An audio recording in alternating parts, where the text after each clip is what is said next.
जो बड़े बड़े साहूकार होते हैं उनके घर में सैकड़ों दास दासियां होते हैं।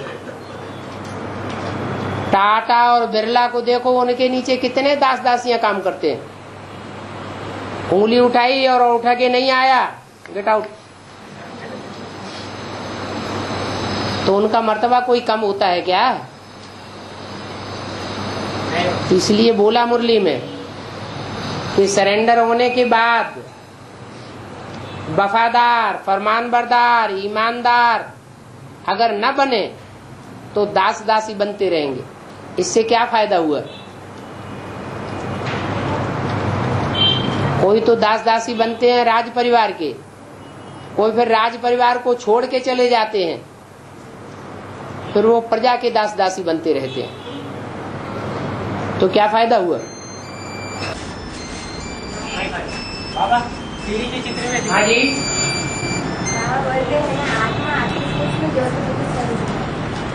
तो मतलब ज्योति माना ज्ञान की ज्योति बाबा बोलते हैं। फिर ऐसे तो स्थूल रूप में से आत्मा की ज्योति होती है। आंखों में से जो रोशनी निकलती है, जब शरीर छूट जाता है तो आंखों से रोशनी निकलना बंद हो जाती है। तो ज्योति स्वरूप है आत्मा या नहीं है? आंखों से जो ज्योति निकलती है वो आत्मा की ही ज्योति हुई ना।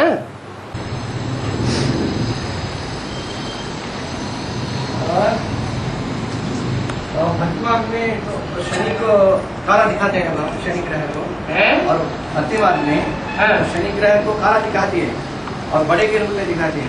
तो उसका क्या अर्थ क्या है? शनि को काला रूप में दिखाती है ना, काला काला काला काला काला दिखाते हैं और बड़े रूप में दिखाती है।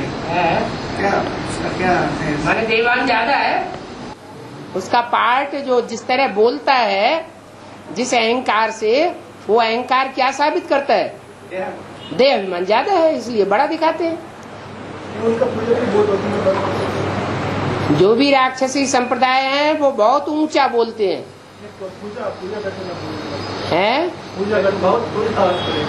शनिदेव की पूजा भी शनिदेव जैसे ही करेंगे, सब थोड़ा ही करेंगे।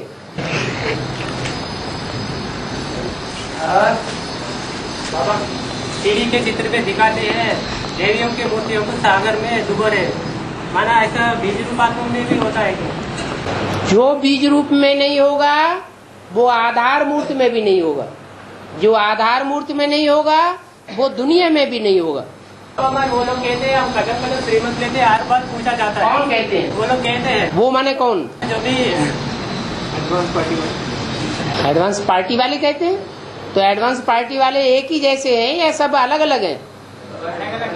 फिर जो अलग अलग धर्मों के जो सूर्यवंशी नहीं है वो डूबोए जाएंगे या सूर्यवंशी ही डूब जाएंगे? नई दुनिया कहाँ से आएगी? बाबा ही निमित्त बनाता है ना उन लोगों को। तो बाबा निमित्त बनाता है।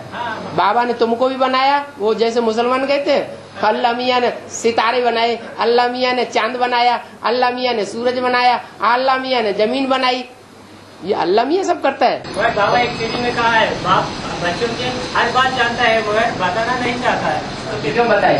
तो फिर बाबा डाउन करना है बच्चों को। बाबा जानता है तभी तो कहा ना। जानता है, लेकिन अगर उनके मुख के सामने बता दिया जाए तो डाउन नहीं हो जाएंगे। हाँ जी, बताने की जरूरत नहीं है, वो अपने आप समझेंगे हमारे अंदर कमजोरी है। तो फिर उन लोगों को डुबाने नहीं चाहिए ना, बीच में ये बताने से डुबोना हो जाता है। बाबा को फॉलो करेगा है जी, बाबा का कांटेक्ट रेगुलर रहता ना उन लोगों। कांटेक्ट आत्माओं को रखना है या बाबा को रखना है 500 करोड़ के साथ? बाबा को फॉलो करके पूरा। बाबा को फॉलो करते हैं। बाबा के भी तो दो रूप है, एक ब्रह्मा का रूप है और एक बाप का रूप है। किसको फॉलो किस रूप में करना है? बाप को डायरेक्शन के रूप में फॉलो करना है और माँ को प्रैक्टिकल कर्मों में फॉलो करना है। ये क्यों भूल जाते हैं? और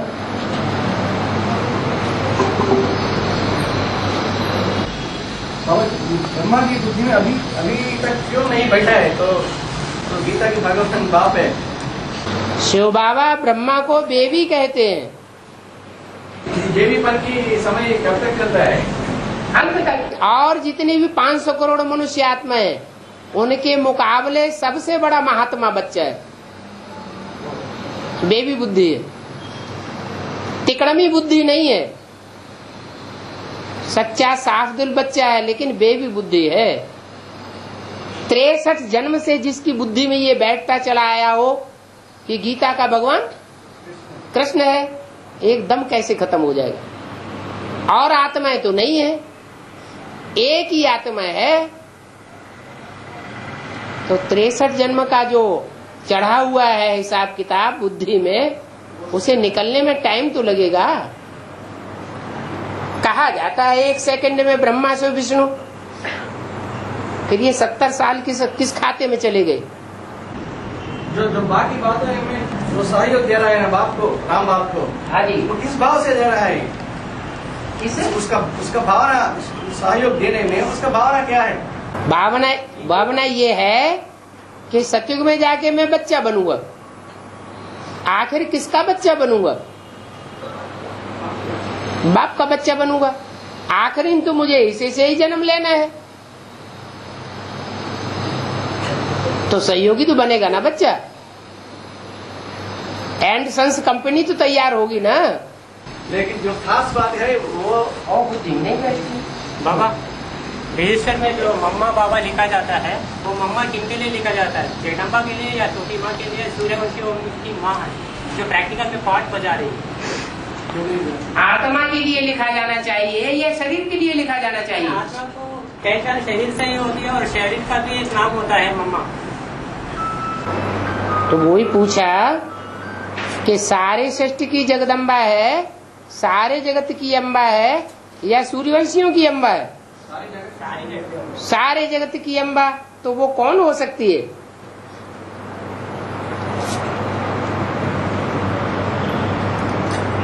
जैसे कहते हैं शिव शंकर भोलेनाथ, तो उसमें पहला नाम किसका है? बाद में तो छोटे बड़े का हिसाब हो गया ना। ऐसे ही में मम्मा पहले लिखा जाता है, बाबा बाद वो में। माताओं को आगे बढ़ाने के लिए वो मम्मा को ब्रह्मा, जगदम्बा। वो जब तक उसकी बुद्धि में नहीं बैठेगा तब तक किसी की भी बुद्धि में नहीं बैठेगा। ब्रह्मा की आत्मा आगे बढ़े तो ब्रह्मा की नवैया भी आगे बढ़े, और नवैया भी डूब नहीं सकती, हिलती डुलती रहेगी।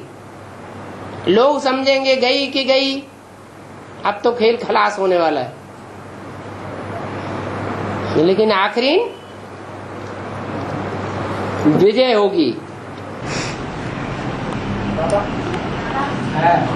शास्त्रों में 24 अवतार बताते हैं, जिसमें है? जो 24 अवतार करके शास्त्रों में बताते हैं।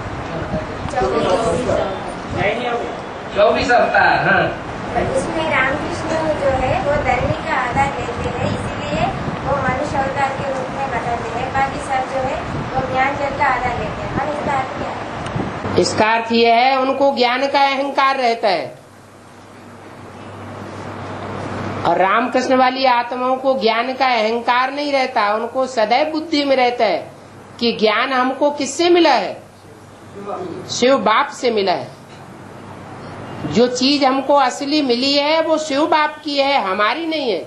अगर हमारी होती तो 63 जन्म में भी हमने कुछ करिश्मा करके दिखाया होता।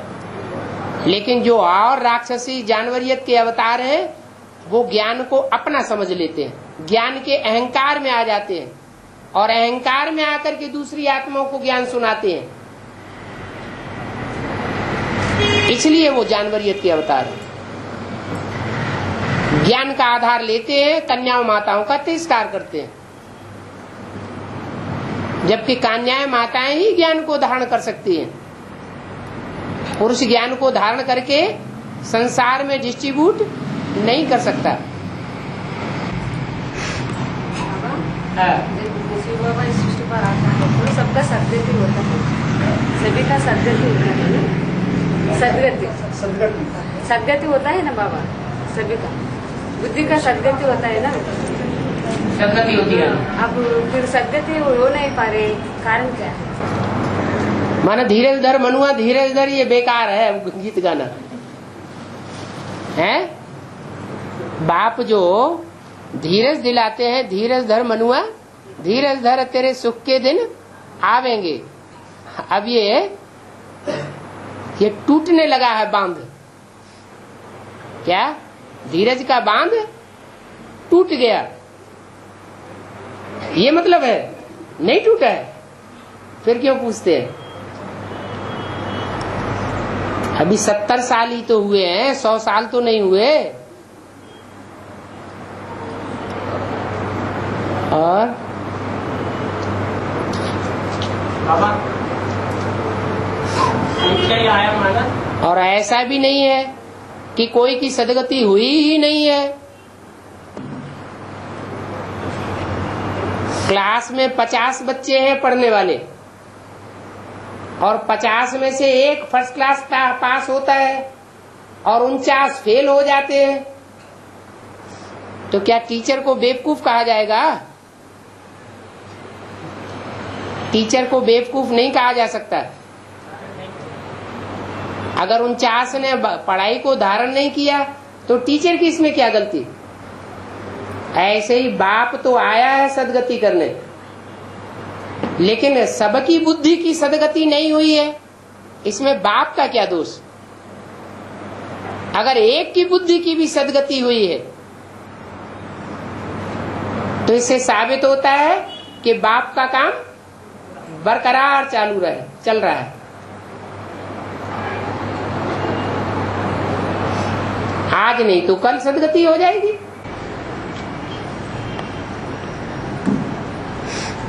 बाबा ऐसा क्यों नहीं होता कि टीचर ऐसे समझाए कि ऐसा क्यों नहीं होता कि टीचर ऐसे समझाए जो 24 सब समझ जाए है? वहाँ जो भी पढ़ने वाले हैं सब समझ जाए। और बुद्धि में डल होते हैं। बुद्धि का वरदान जन्म से मिलता है। हर आत्मा जन्म से भगवान की दात कही जाती है बुद्धि, लेकिन वास्तव में भगवान एक एक को बुद्धि की दात नहीं देता। पूर्व जन्मों के हिसाब से हर आत्मा को बुद्धि की दात मिलती है। हर एक को अपने अपने प्रकार की बुद्धि मिली हुई है। बुद्धि रूपी धरणी हर एक की एक जैसी है या अलग अलग है? टीचर समझता है ना। हाँ, टीचर समझता है कि इनकी बुद्धि अलग अलग प्रकार की है। इसके अनुसार समझा सकते हैं। माना नीचे वाला नीचे ही रहेगा ना फिर। मैंने उनके उठाने के लिए है, उनको उठाने के लिए। हाँ, उनके उठाने के लिए समझाता है। अगर सारे ही लक्ष्मी नारायण बन जाए, मैंने बाप कोई पार्शियलिटी नहीं रखता है, ये भी कहा था ना। क्यों रखे पार्शियलिटी? हाँ, फिर बाप ने तो आकर के सुना दिया। दोनों को ही लक्ष्मी नारायण बना रहा है, बाकी को दोनों को ही लक्ष्मी नारायण बना रहा है, बाकी को मैंने कहा है ना सभी लक्ष्मी नारायण बन जाएंगे तो क्या है? हाँ, तो फिर दोनों को ही बनाना चाहता है ना। वो चाहता है, वो चाहता है। मतलब कहने का मतलब तो ये कोई साबित नहीं कर सकता कि बाप सिर्फ दो को ही लक्ष्मी नारायण बनाना चाहता है, औरों को नहीं बनाना चाहता। 40 वर्ष तक ये कोई साबित नहीं कर सकता। 40 वर्ष के बाद ये कहा जा सकता है कि 2 लक्ष्मी नारायण बने और बाकी उस स्टेज तक नहीं पहुंचे। बाबा समझना अलग एक चीज है और पुरुषार्थ करना अलग चीज है ना। हाँ, जो समझेगा नहीं वो पुरुषार्थ कैसे करेगा? समझ देने के बाद वो लक्ष्य नहीं रखता है कि पुरुषार्थ करें तो उनको छोड़ दे सकते हैं, पर जब तक तो छोड़ दिया ना। पर जब तक वो समझे जैसा समझा सकते ये हैं। अगर मगर कहाँ से आएगा? अगर समझे तो ऐसा, मगर ना समझे तो वैसा। वो समझ जैसे समझा सकते हैं ना। हाँ, टीचर हाँ। ऐसा समझा सकता है कि वो समझ जाए। क्यों बंद कर सकता है? बाद में वो करे ना करे। वो तो हो रहा है। समझाने वाला समझा रहा है, सुनाने वाला सुना रहा है। न सुनने वाले नहीं सुन रहे हैं, एक कान से सुन के दूसरे कान से निकाल रहे हैं। न समझने वाले नहीं समझ रहे हैं, एक समझते हैं फिर समझते हुए भी नहीं समझते। तो क्या किया जाए इसमें? बुद्धि के आधार से समझ सकता उनकी बुद्धि को छू मंत्र गाली कर दिया जाए। बुद्धि के आधार से उनको समझ सकता है, बुद्धि के आधार से उनको समझा बुद्धि के आधार से ही नंबरवार समझ रहे हैं ना। बाबा देवता ये पूछ पकड़ के चलते हैं और असुर मुंह पकड़ते हैं। हाँ जी, मतलब इस मुरली में प्रैक्टिकल में देखने में आ रहा है ना। बाबा इस मुरली में ऐसा कहा है, उस मुरली में ऐसा कहा है, और शास्त्र आदि तो भगवान रचता है नहीं है, पतित मनुष्यों ने शास्त्र आदि रचा है। तो फिर परमात्मा बाप से हम बात कर रहे हैं, तो फिर बिना अविनाशी ज्ञान मुरलियों के पाठ उठाने चाहिए या शास्त्रों की बात उठाने चाहिए? शास्त्र जो है उनमें बता दिया कि द्वापर के आदि में शास्त्रों में भी सच्चाई थी, क्योंकि द्वापर के आदि में सात्विकता थी, शास्त्र भी सतो प्रधान थे। एक मिनट, तो द्वापर का आदि जो है वो सतो प्रधान शास्त्र होने की वजह से सच्चाई उनमें ज्यादा थी, और बाद में मनुष्य ज्यादा ज्यों विकारी होता गया उन शास्त्रों के इंटरप्रिटेशन खराब होते गए। तो इसलिए बोला है अभी शास्त्रों में आटे में नमक मिसल सच्चाई है, तो जो नमक मिसल सच्चाई है वो ही बाप बताते हैं, सारी बात नहीं उठाते हैं। तो बाबा से पूछना चाहिए ना बाबा, तो कहते हैं ना जब बाबा आता है तो हर बात बाबा से पूछ। मुरलियों में शास्त्रों की भी तो बातें आती हैं, तो जो शास्त्रों की सच्चाई है वो मुरलियों में आती है। तो हाँ जी, ऐसे पूछने से आसुरी क्यों कहा? किसको? जो अभी सभी कह रहे हैं। तो आप ही बात उठा रहे हैं, कौन उठा रहा है? आप कह रहे हैं कि जो मुंह पकड़ते हैं वो असुर है, जो पूंछ पकड़ते हैं वो देवता है। पूंछ पकड़ना माने पीछे पीछे चलना, फॉलो करना, और मुख पकड़ना माने ऐसे क्यों कहा, उस मुरली में ऐसे कहा, उस मुरली में ऐसे कहा, ऐसे कैसे हो गया? हम जो समझ रहे हैं वो कहाँ तक सही है? बाबा को व्यक्त नहीं करेंगे तो हम कैसे समझाएंगे बाबा? हम कैसे समझ पाए? बाबा कहाँ मना कर रहे हैं? बाबा तो आए ही हैं असुरों को क्या बनाने के लिए, तो बाबा क्यों मना करेंगे? 2006 बॉम्बे में चला हुआ तब अपने ऐसा कहा गया। क्या कहा गया? वही जो उस मुरली में ऐसा कहते हैं, उस मुरली में ऐसा कहते हैं, बाबा से ऐसा मुंह पकड़ने वाली बातें करते हैं। मुंह पकड़ने वाली बातें तो है, तो मुंह पकड़ने वाले बाबा कहते हैं जब तुम ज्ञान में नहीं आए थे, बेसिक में नहीं आए थे, तब कुछ जानते थे, अभी एडवांस में आ गए हो। जब एडवांस में नहीं आए थे तो बेसिक नॉलेज की बातें, वो एडवांस की बातें कुछ जानते थे, पहले तुम कुछ भी नहीं जानते थे। एडवांस में बेसिक में आने के बाद तुमने बोलना शुरू कर दिया। बाप कहते मैं तो खुद ही आकर के सारी पढ़ाई पढ़ाता हूँ, लेकिन तुम्हारे में तसल्ली नहीं है, धैर्य नहीं है। तो धैर्य किसमें होता है और किसमें नहीं होता है? जो निश्चय बुद्धि होंगे वो धैर्य धारण करके चलेंगे। बाप आया है तो जरूर हमको पार लगाएगा, सारी दुनिया को पार लगाएगा, तो हमको छोड़ देगा क्या? छोड़ेगा नहीं। तो जब तसल्ली नहीं है तो बाप कहते हैं अच्छा, जो कल पूछना चाहते हो तो आज पूछ काट दो।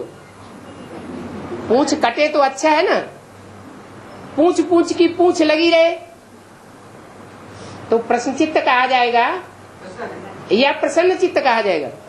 वो बात बार बार दिमाग में अटकती रहेगी, पुरुषार्थ को क्षीण करेगी। ये भी कहा है ना, बंदर को ही मैं मंदिर लायक बनाता हूँ।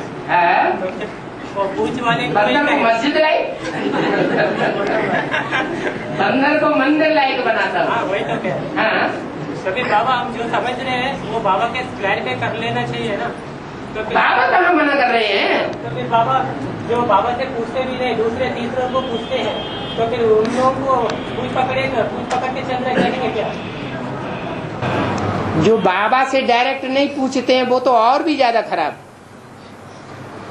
बाबा से नहीं पूछते हैं, आस पास में और दूसरों से पूछते हैं और वाइब्रेशन दूसरों का खराब करते हैं, दूसरों का माथा खराब करते हैं, तो वो तो और खराब बात हो गई। कोई उनसे प्रभावित हो जाएगा तो उनकी प्रजा बन जाएगा, क्योंकि बात तो क्लियर हुई नहीं। बाबा हम जो कुछ भी बाबा से पूछते हैं वो भी पोता मेल ही हुआ ना बाबा।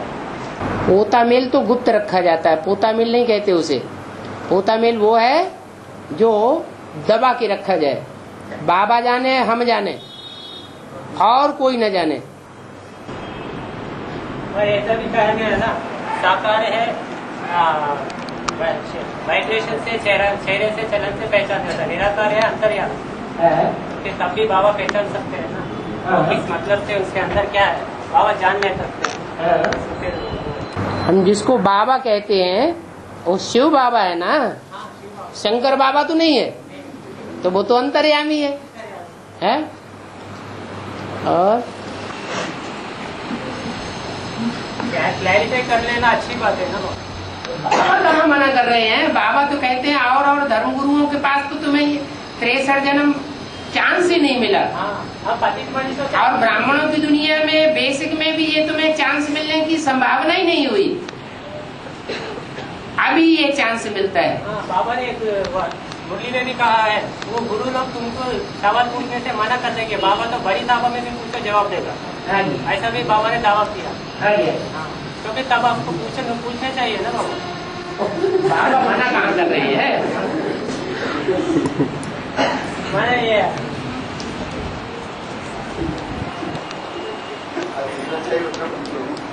तुम्हारा दिल खा रहा है क्या? बाबा ऐसा प्रचार चल रहा है, असुर ऐसे प्रचार चल रहा है। मैं अपनी भावना में बाबा के सामने व्यक्त कर रहा हूँ। बाबा रामवादी व्यक्तित्व को कभी संशय आता ही नहीं। रामवादी व्यक्तित्व को कभी संशय आता ही नहीं, मतलब अनिश्चय नहीं, अनिश्चय बुद्धि नहीं करता, निश्चय बुद्धि होकर ही रहता है। अनिश्चय आया माना मृत्यु हुआ, माना जब वो पृथ्वीराज चौहान बनता है, छत्रपति शिवाजी बनता है, हैदर अली बनता है, तो फिर पृथ्वीराज चौहान का तो आम के फोड़ दिया गया, माना उनको तो कोई निमित्त नहीं बनना चाहिए ना दंड देने के लिए।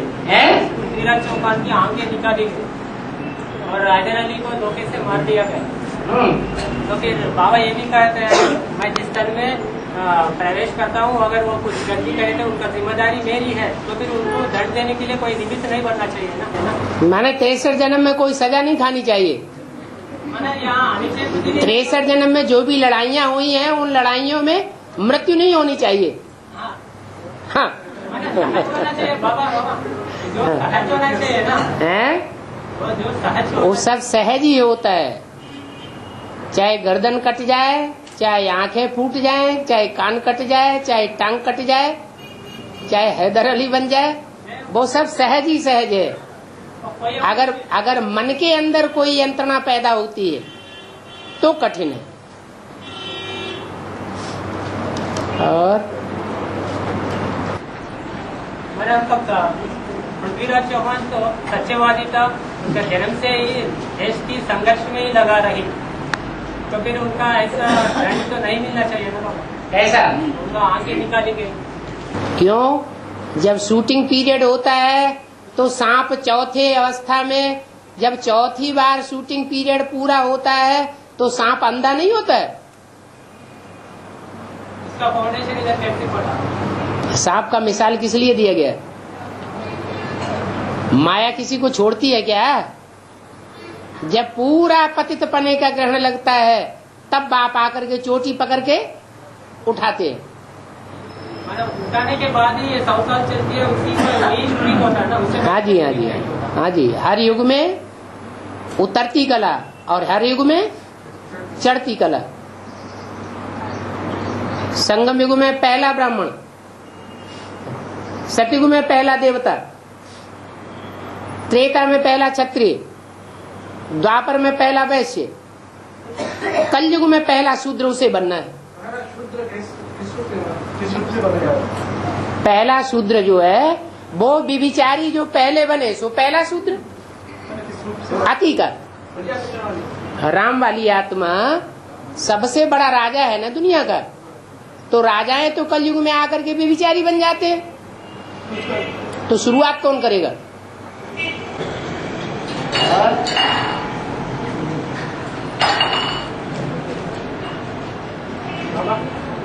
राजा मम्मा बीच में आई, बीच में चली गई, ये एडवांस पार्टी के लिए कौन सा साल लिया जाए? राजा मम्मा बीच में आई, बीच में चली गई, और ये बात एडवांस पार्टी में कौन सा साल लागू होता है? कौन सा साल लागू होता है? कौन से साल में ऐसी घटना घटी? वो पाठदारी को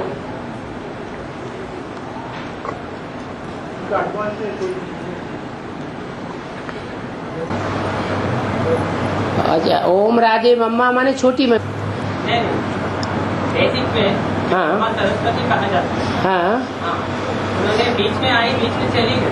हाँ, बीच में आई माना 14 साल की आई थी। उस समय सिंध हैदराबाद में आना हुआ, कलकत्ते में आना नहीं हुआ उनका, तो बीच में आई और ब्रह्मा बाबा की शरीर छोड़ने से पहले ही चली गई। हाँ, वही बात, और सरस्वती का पार्ट हुआ, वही एडवांस पार्टी में वो पार्टनर उनको जगदम्बा का टाइटल मिला। माना जो यज्ञ माता थी वो चली गई, उसका टाइटल जगदम्बा का उन्हें मिल गया। हाँ, तो एडवांस पार्टी में वो पार्टदारी कौन, बीज रूपी वो बेसिक पार्ट को जगदम्बा ही ना।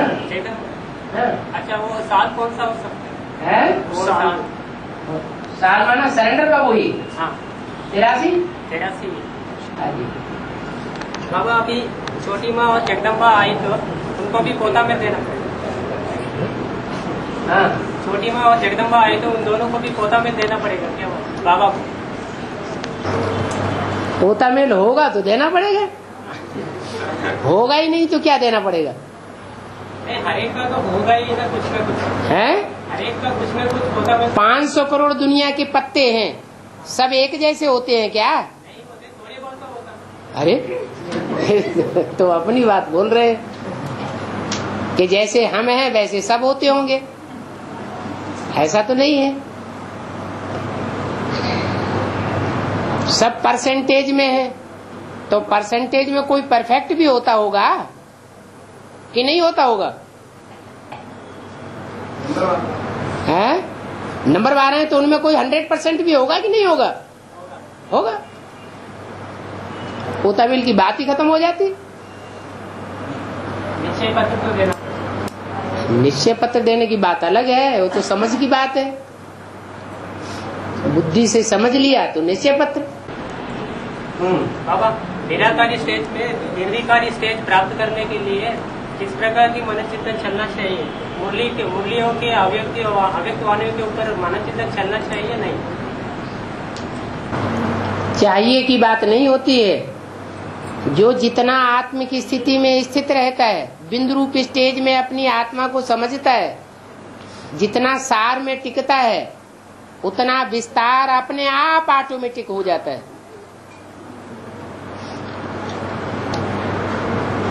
और उसके लिए चाहिए ईश्वरीय सेवा। जितना सेवा में बिजी रहेंगे बुद्धि चलती रहेगी, सेवा में बिजी नहीं रहेंगे बुद्धि नहीं चलेगी। ज्ञान के पॉइंट के ऊपर विचार सागर मंथन चलना चाहिए। तभी चलेगा जब हम आत्म की स्थिति में स्थित होंगे।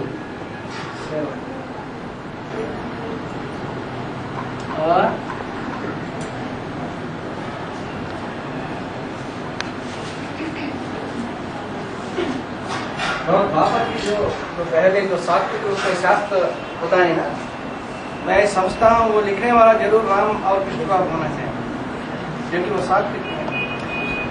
अपने अपने शास्त्रों में अपनी अपनी कथा कहानियां लिखी है। इसका मतलब रामायण है, भागवत है, महाभारत है, ये जो लिखने वाले हैं वो ही लोग हैं जिन्होंने अपनी कथा कहानी संगम युग में बनाई है। तो इसलिए उसमें सत्य है। उस बात से उनके जन्म ही साबित हो जाते हैं। द्वापर युग में वाल्मीकि कौन हुआ? राम वाली आत्मा। कलयुग में आकर के तुलसीदास कौन हुआ? राम वाली आत्मा। अपनी अपनी कथा कहानी लिखी है बैठकर।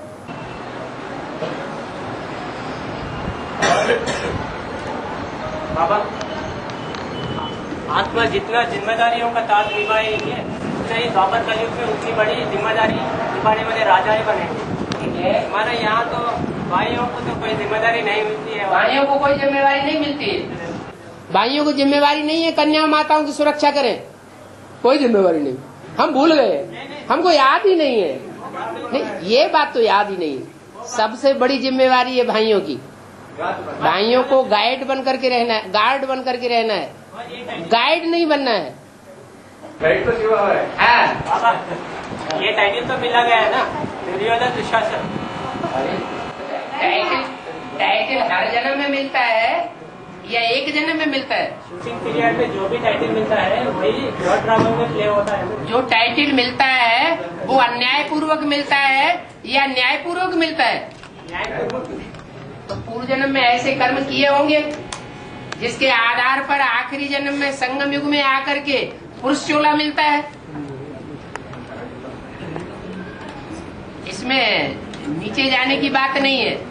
ये होना चाहिए कि बुद्धि में ये बात आए कि बाबा ने ये भी बोला है कि कुमार जो चाहे सो कर सकते हैं। अच्छे से अच्छा करना चाहे तो अच्छे से अच्छा कर सकते हैं और बुरे से बुरा करना चाहे तो बुरे से बुरा कर सकते हैं।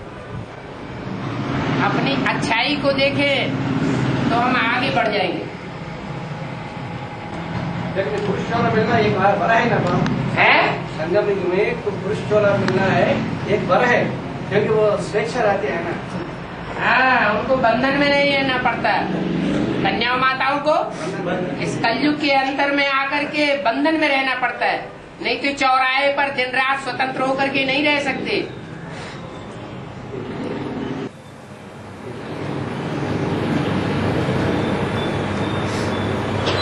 और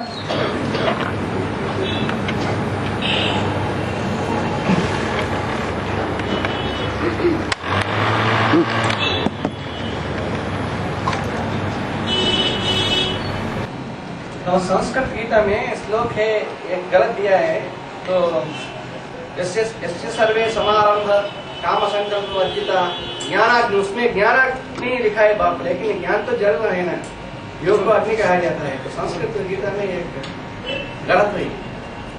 ज्ञान अग्नि भी है, ज्ञान तो अग्नि कहा जाता है, ज्ञान को जल भी कहेंगे, ज्ञान तो अग्नि भी कहा जाता है। ज्ञान में अग्नि भी है।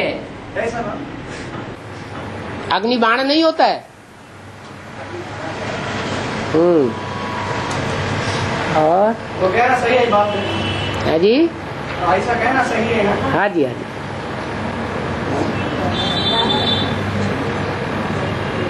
चलो,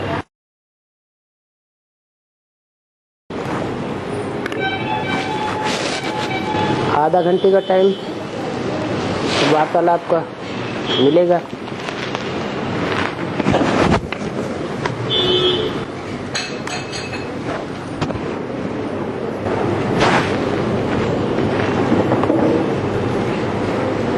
आ जाओ आ जाओ आ जाओ आ जाओ।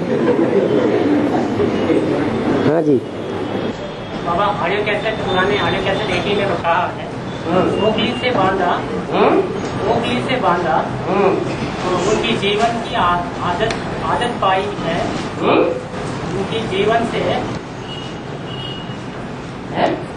ओखली से बांधा, उनकी जीवन से पाई है, तो बंधन कैसे छूटे? आदत पाई है।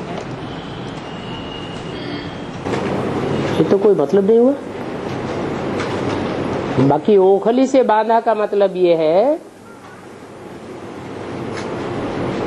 बाबा तो बेहद में बोलते हैं, हद की ओखली की तो बात ही नहीं है।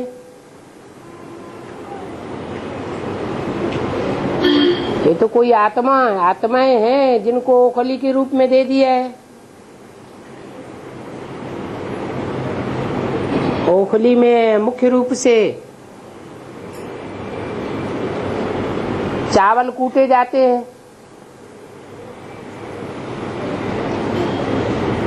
चावल आत्मा की निशानी है। टीका चढ़ाते हैं तो साथ में चावल निशानी लगाते हैं।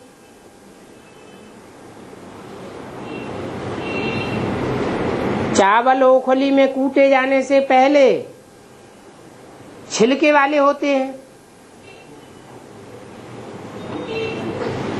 ओखली में चावल कुटता है तो जैसे देवान का छिलका उतर जाता है।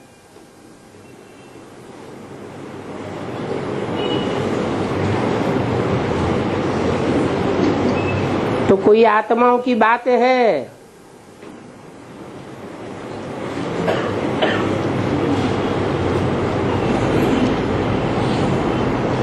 कहते हैं माता और पिता की लड़ाई होती है, बच्चे बीच में पिसते हैं, बच्चों की हालत खराब हो जाती है।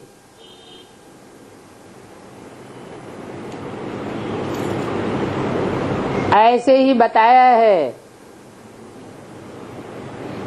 कि कृष्ण को यशोदा ने ओखली से बांधा।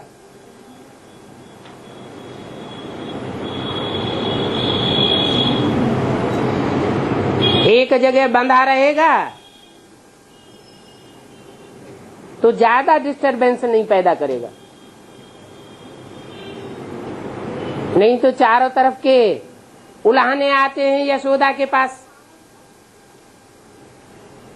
तुम्हारा कृष्ण कन्हैया ऐसा है वैसा है।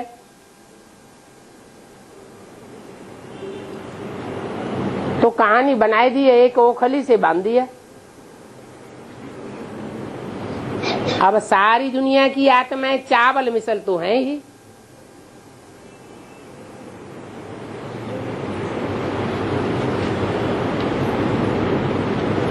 मंदिर में शिवलिंग रखा हुआ है, वहां भी ओखली मिसल बनाई दी है। लिंग रूप में बाप दिखाई दिए है। अब उसे मूसल कहो या लिंग कहो, ओखली कहो, जलाधारी कहो, बात एक ही है।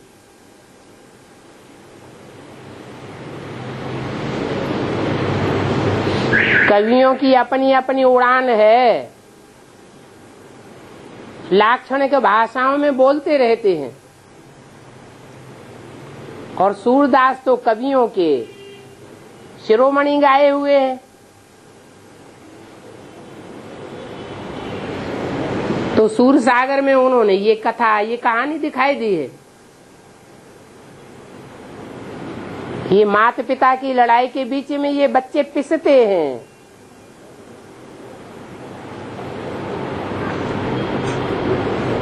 ऐसे बुद्धि फ्री रहनी चाहिए, क्योंकि मुरली में तो बोल दिया एक शिव बाबा दूसरा न कोई। माता की तरफ भी बुद्धि क्यों जानी चाहिए?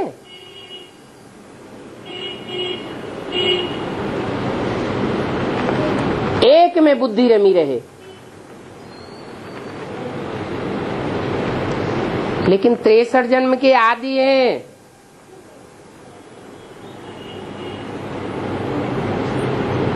चाहे ब्रह्मा कुमारियां हो, चाहे प्रजापिता ब्रह्मा कुमारियां हो।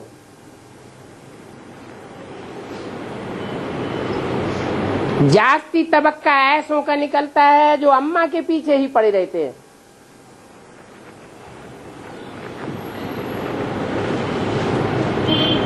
ब्रह्मा कुमारियां भी अम्मा अम्मा अम्मा ब्रह्मा ब्रह्मा करते करते पिस गई, दुर्गति हो गई।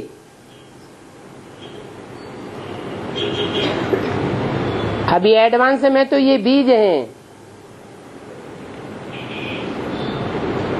वो बेसिक नॉलेज वाले हैं, ये एडवांस हैं, ये उनके भी बाप हैं।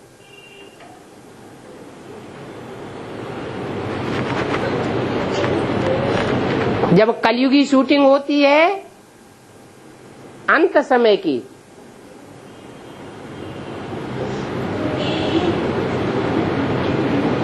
तो असुर संहारिणी के चंबे में सब आ जाते हैं, फालतू पिस मरते हैं। लेकिन ड्रामा कल्याणकारी है। जो भी होता है, कोई पहले आत्मा बनते हैं, कोई बाद में आत्मा बनते हैं। कोई का छिलका देहभान का बहुत मजबूत होता है और कोई का देहभान का छिलका हल्का होता है। जन्म जन्मांतर इतने पाप नहीं किए हैं तो जल्दी निर्मल बन जाते हैं। ड्रामा बना हुआ है, माला के मणकों के नंबर तैयार होने हैं।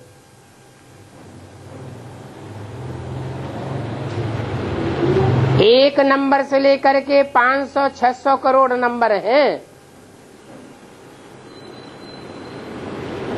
और सबके अंदर नंबरवार देवहन है और अपना अपना पार्ट भरा हुआ है।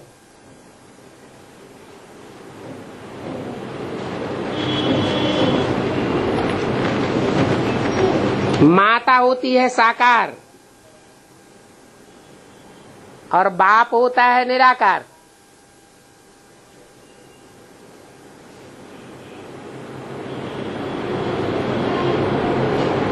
साकार को पत्थर की ओखली के रूप में दिखाया है, माता के रूप में।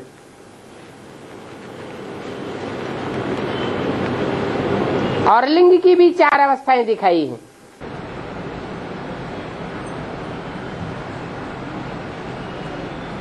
सतयुग आदि में है हीरक लिंग, सतयुग में है स्वर्ण लिंग, त्रेता में है रजत लिंग, द्वापर में है ताम्र लिंग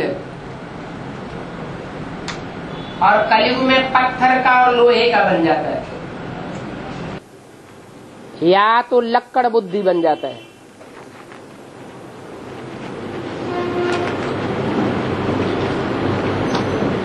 परंतु रूहानी बाप ने तो हमें रास्ता बता दिया।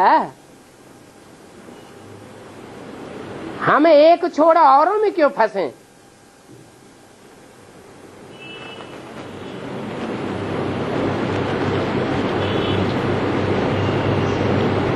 तो कहानी बनाई हुई है ओखली और मूसल की।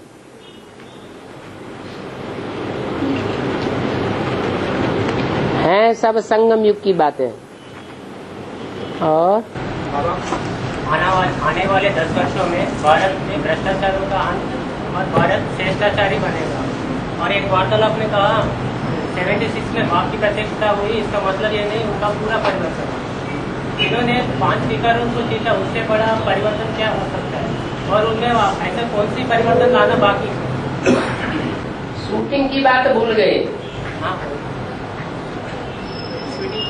कोई भी आत्मा चाहे बेसिक नॉलेज में आती है और चाहे एडवांस नॉलेज में आती है, पहले पहले सतो प्रधान पार्ट बजाती है,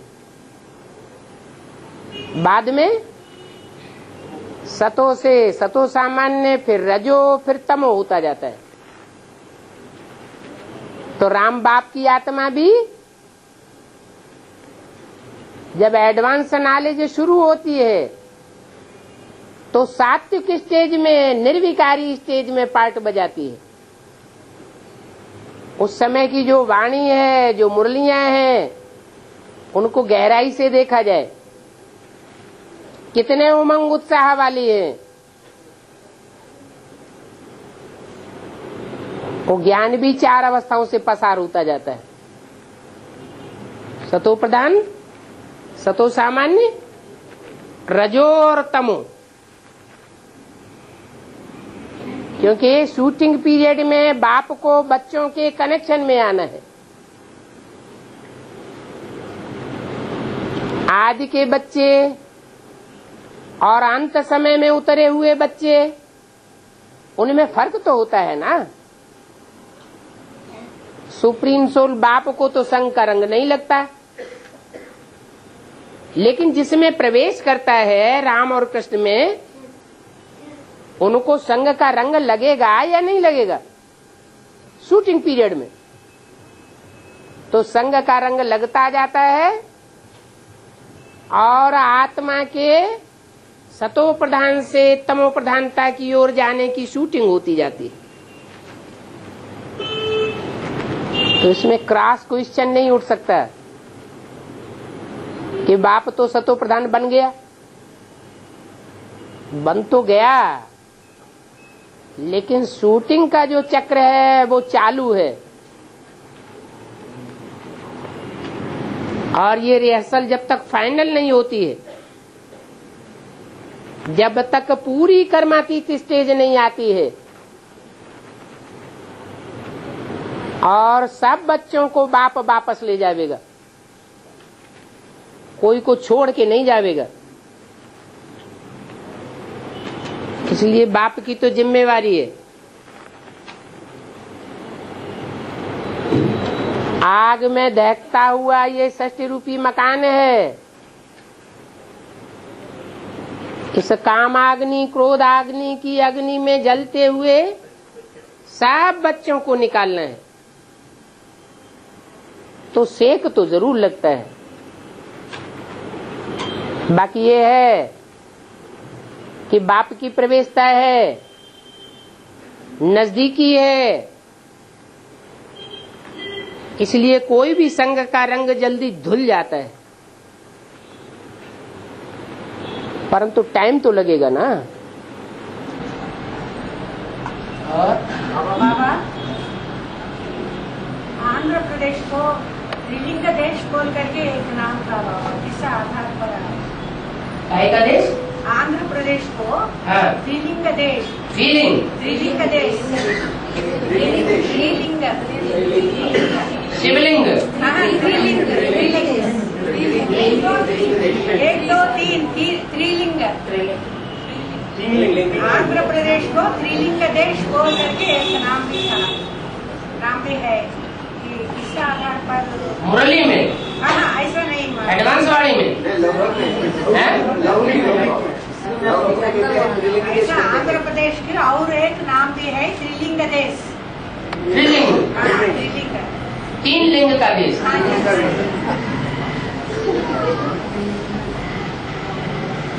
नाम किसने रखा है? वो त्रिलिंग नाम किसने रखा? कोई आंध्र प्रदेश वाले ने रखा या कर्नाटक वाले ने रखा? हाँ, आंध्र प्रदेश तो स्टेट का नाम है, लेकिन त्रिलिंग जो नाम दिया है वो किसने नाम दिया होगा? कर्नाटक वालों ने दिया। कर्नाटक वालों को क्या पड़ी है त्रिलिंग नाम दे आंध्र प्रदेश को? है? इसने बताया त्रिलिंग देश से तेलंगाना बना हुआ, ऐसा लिखा हुआ है इसमें। ऐसा बताया द्राक्षारामम, श्रीशैलम और कालेश्वरम, तेलंगाना देश का है। द्राक्षारामम नहीं, माता जी का कहना है कि आंध्र प्रदेश में 3 मिनी मधुवन बने, इसलिए त्रिलिंग नाम कोई ने रख दिया होगा। और चौथा अगर निकल आए तो है, क्योंकि चौथा भी जल्दी खुलने वाला है, तो 4 लिंग नाम रख दे।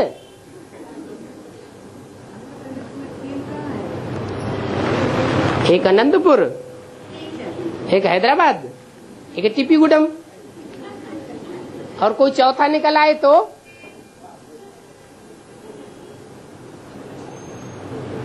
इसलिए जो भक्ति मार्ग की बातें बाबा ने बोली हुई है,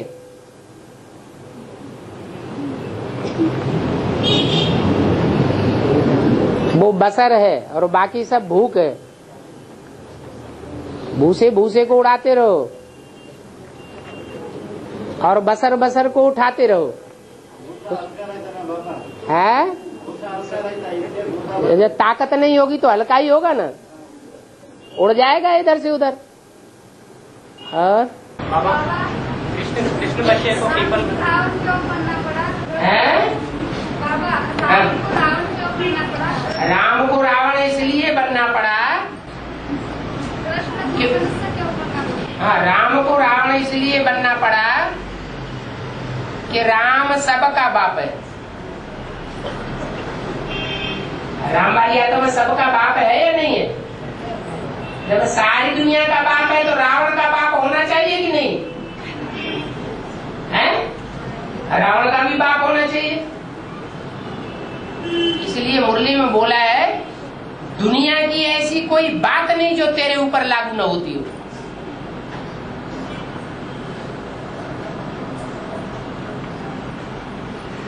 जैसे भक्ति मार्ग में 84 लाख योनियों की बात आई है कि मनुष्य आत्मा 84 लाख योनियों में भ्रमण करती है,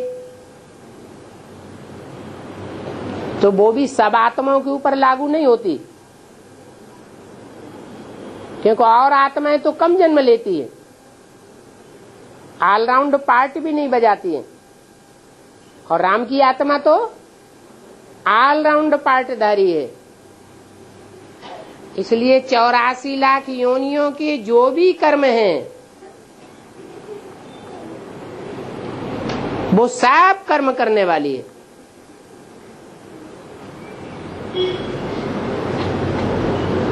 इसलिए भक्ति मार्ग में कह दिया है कि 84 लाख योनियों में मनुष्य आत्मा जाती है,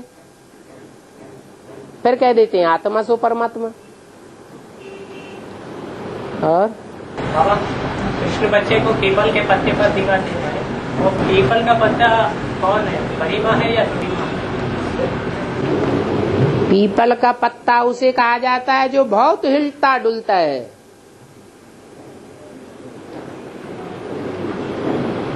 बहुत संशय और निश्चय, घड़ी घड़ी निश्चय, घड़ी घड़ी संशय के संकल्प आते रहते हैं। सबसे जास्ती निश्चय अनिश्चय के जन्म मरण के चक्र में कौन सी आत्मा आती है? हैं? ब्रह्मा की आत्मा।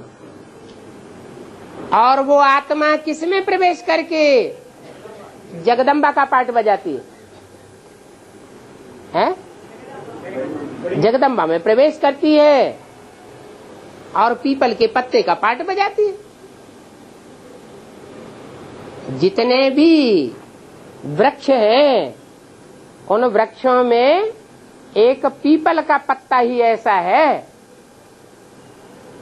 जो थोड़ा भी हवा का झोंका आता है, नहीं भी आता है तो भी हिलता डुलता रहता है।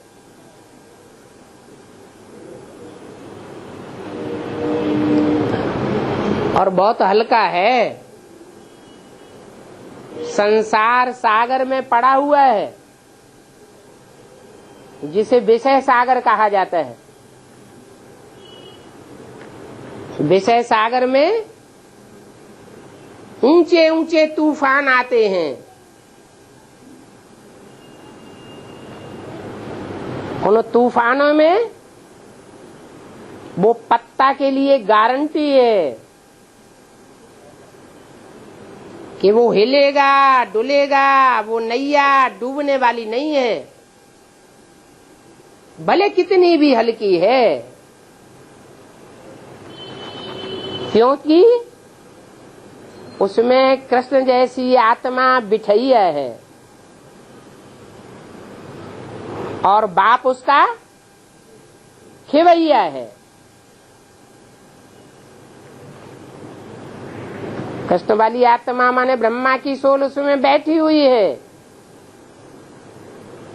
आराम से बुद्ध रूपी अंगूठा चूस रही है, गर्भ महल में पड़ी हुई है, कोई तकलीफ की बात नहीं, मनन चिंतन मंथन का अंगूठा चूसती रहती है।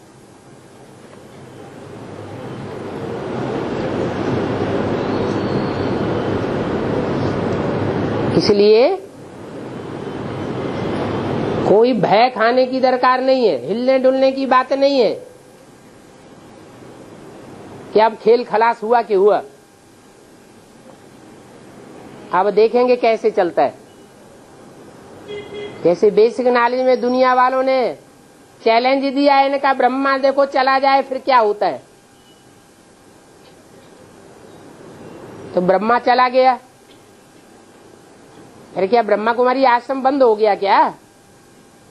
अभी भी चल रहा है। हाँ, एडवांस से जब जोर पकड़ जाएगा, जैसे छत डाली जाती है, लेंटर डाला जाता है तो कच्ची छत बनाई जाती है, लेकिन लेंटर जब तक पक्का ना हो जाए पानी पीते पीते, तब तक कच्ची छत तोड़ी नहीं जाती है। और जैसे ही लेंटर पक्का हुआ और पानी पीना बंद कर देता है, वैसे ही कच्ची छत तोड़ दी जाती है। ये बेसिक नॉलेज है कच्ची छत, और एडवांस नॉलेज है पक्का लेंटर। ये स्थापना हो जाएगी तो खलास हो जाएगा। सूर्य उदय होता है तो चंद्रमा अस्त हो जाता है,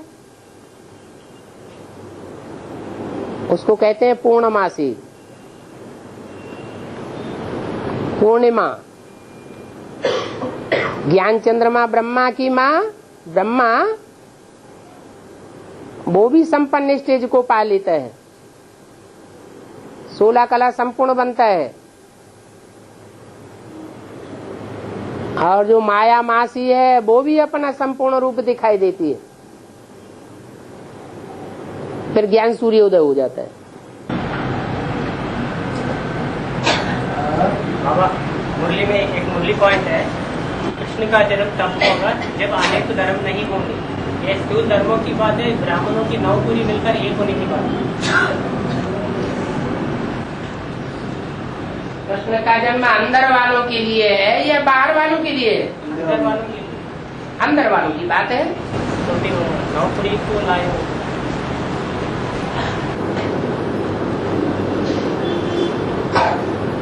अंदर वालों में भी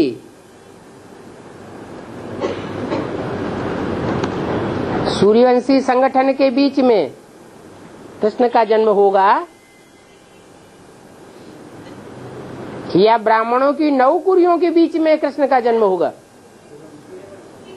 सूर्यवंश के बीच में होगा। सूर्यवंश में भी जो पूर्वज आत्माएं हैं, हर धर्म की पूर्वज हैं, सिर्फ उनके बीच में होगा। बहुत बड़ा संगठन नहीं होगा। माना 8 जो अष्टदेव है वो अलग अलग धर्म से कनेक्टेड है, वो सब मिलकर एक होने के कारण। संपन्न होने के बाद अलग अलग धर्मों से कनेक्टेड रहेंगे क्या? नहीं, संपन्न होने के बाद एक हो जाता है। अभी तो आखिरी जन्म का जो देहभान है, जिस देह में जन्म लिया है, वो देहभान का छिलका जब तक नहीं उतरा है तब तक की बात है। और धर्मों का हिसाब किताब पूरा होता रहता है। जब वो छिलका उतर जाएगा तो पक्के सूर्यवंशी बन जाएंगे। कृष्ण का जन्म तो सूर्यवंशी में ही होगा ना, और कोई दूसरे वंश में तो हो नहीं सकता। बाबा अष्टदेवों की और अष्टरत्न की पहचान एक ही शरीर से होगा क्या? क्योंकि एक मुरली पॉइंट है ना, अष्टरत्न अष्टदेव में प्रवेश करके प्रत्यक्ष करते हैं। मन अष्टदेव अष्टरत्न में प्रवेश करके कार्य करते बोलते हैं।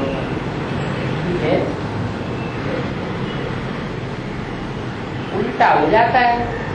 मैंने उनको संयोग द्वापर कलयुग में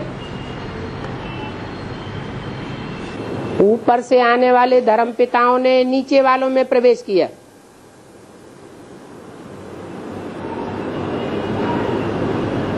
और जो नीचे वाले हैं वो आधीन रहते हैं अपने बाप बीज के।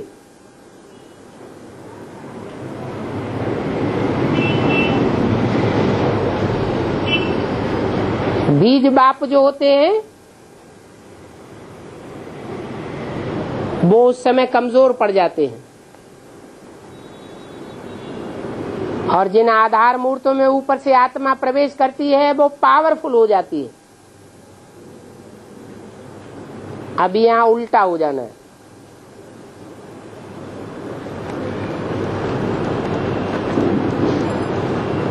अभी वो बीज पावरफुल दिखाई देंगे, क्योंकि बीज रूप बाप के बच्चे हैं डायरेक्ट।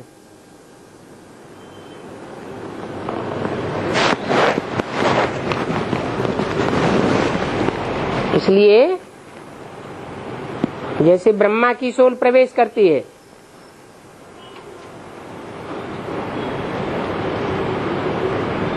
तो तब तक पावरफुल है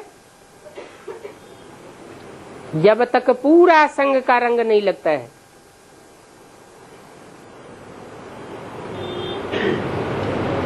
पूरा ज्ञान का असर नहीं होता है। कोई भी प्रवेश करने वाली आत्माएं अभी भी देखी जाती हैं, बहुत हुड़दंग मचाती है पहले पहले, और जैसे जैसे प्रवेश करके एडवांस ज्ञान को समझती जाती हैं, उनकी सात्विक स्टेज बनती जाती है और अपोजिशन करना बंद कर देती है। तो ऐसे ही है। वो रतन तो वास्तव में कमजोर आत्माएं हैं, क्योंकि ज्ञान पूरा धारण नहीं करती, अधूरी नॉलेज लेती है। अगर वो भी पूरी नॉलेज ले लेवे तो अष्टदेव उनको कभी आकुपाई नहीं कर सकते, हरा ही नहीं सकते। लेकिन ड्रामा ऐसा बना हुआ है, रूहानी बाप रूहानी बच्चों को ही ज्ञान देते हैं। जो रूहानी स्टेज को धारण करने वाले बच्चे हैं वो ही रूहानी बाप को पहचानते हैं, दूसरे पहचान नहीं सकते। बाबा एक वार्तालाप में कहा है, जब तक ब्रह्मा की प्रवेशता इनमें है, इनका भी परिवर्तन नहीं होना। इसका मतलब है ब्रह्मा माने अधूरा और विष्णु माने संपूर्ण। तो ब्रह्मा सो विष्णु बन जाएगा, तो वो तो संपन्न है ही है, उसको पलटने में देर ही नहीं लगेगी।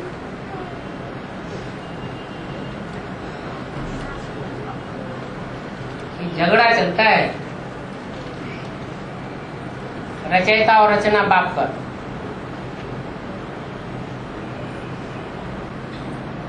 अष्टरतन एडवांस पार्टी के मुख्य है। अष्टरतन एडवांस पार्टी जो अपने अपने धर्म के मुखिया है, मुखिया एडवांस पार्टी के मुखिया नहीं है ना। इस्लाम धर्म का मुखिया है, इस्लाम धर्म का मुखिया, बौद्ध धर्म का मुखिया, जो एडवांस पार्टी में अभी चल रहे हैं। अलग अलग धर्मों के जो मुखिया हैं जो वो रतन, वो बेसिक पार्ट में चल रहे हैं, एडवांस पार्ट में चल रहे हैं। अभी बेसिक में क्यों होंगे, एडवांस में चल रहे हैं। तो एडवांस के उनको अष्टदेव जाके अष्टरतन को सहयोग करेंगे, सेवा करेंगे और उनको उमंग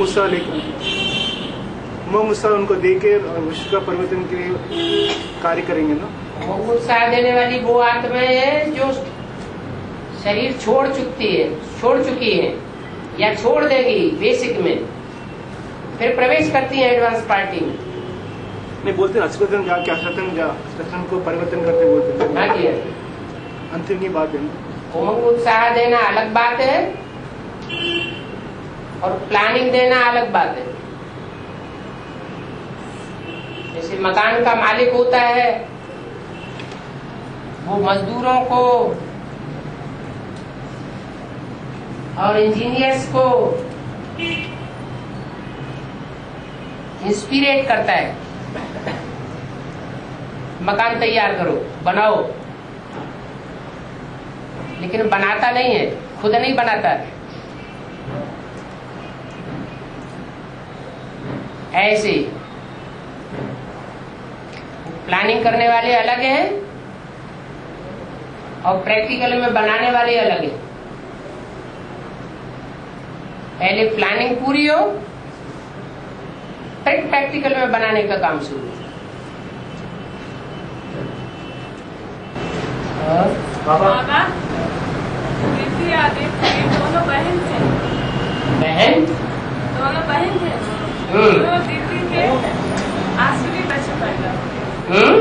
दीदी के आसुरी बच्चे पैदा हुए और दीदी के देवता बच्चे पैदा हुए। दिति कहते हैं खंडित को, जिसे बाबा कहते हैं अधर कुमारी, और एक है संपूर्ण कुमारी, कुमारी कन्या और अधर कुमारी।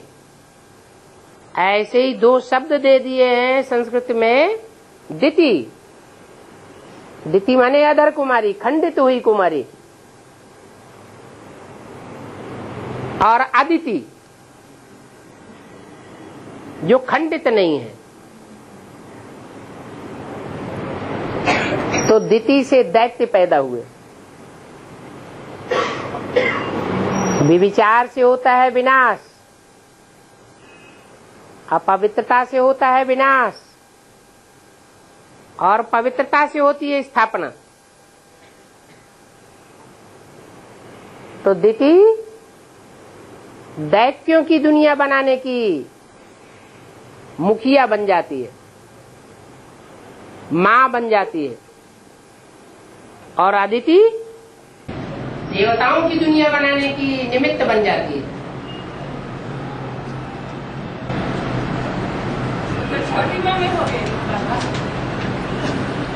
जो पवित्रता ज्यादा धारण करने वाली हो जन्म जन्मांतर की, वो देवताओं की पालना करने वाली बनती है।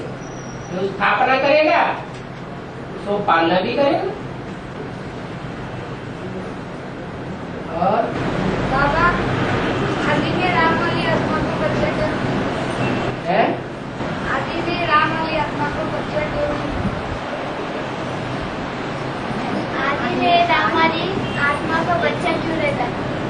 बच्चा क्यों रहता है? क्यों नहीं था? राम वाली आत्मा को बच्चा क्यों नहीं था? बच्चे बच्चे बच्चे कब रहता? आदि माने कब?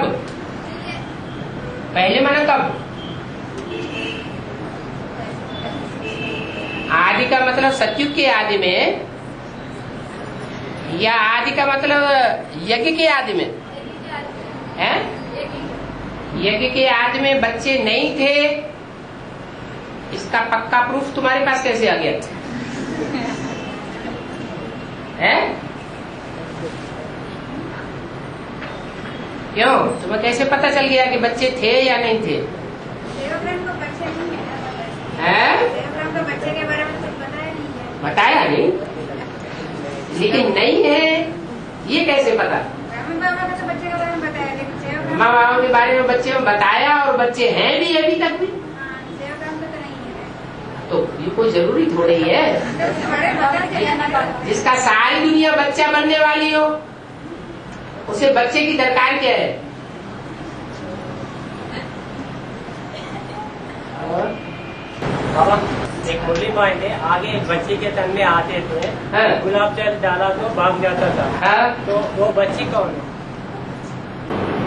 दो माताएं थी ना, वो तो बूढ़ी माता ही थी ना। तो भले बूढ़ी माताएं थी, भले बूढ़ी माताएं थी, लेकिन उन माताओं में भी ज्ञान में आने के बाद कोई पवित्र रहती है और कोई पवित्रता का पालन नहीं कर पाती उतना। तो किस में आवेंगे? पतित होगा उसमें आवेंगे, जो पावन होगा उसमें नहीं आवेंगे। माताओं को कन्या बना देते हैं और कन्याओं को माता बना देते हैं। नवरत्न की गायन और अष्टरत्न की गायन में फर्क है। फर्क नवरत्न के रूप में गायन करते हैं और अष्टरत्न के रूप में गायन करते हैं। अष्टरत्न के रूप में गायन नहीं है, नवरत्नों का गायन है, अष्ट देवों का गायन है।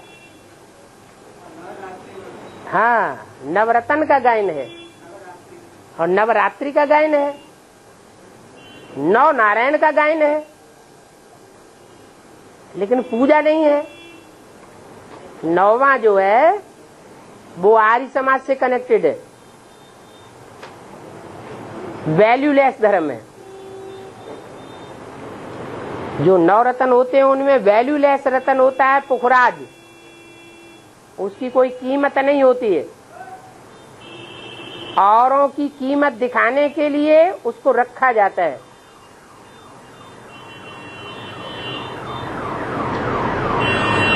हाँ जी, चल।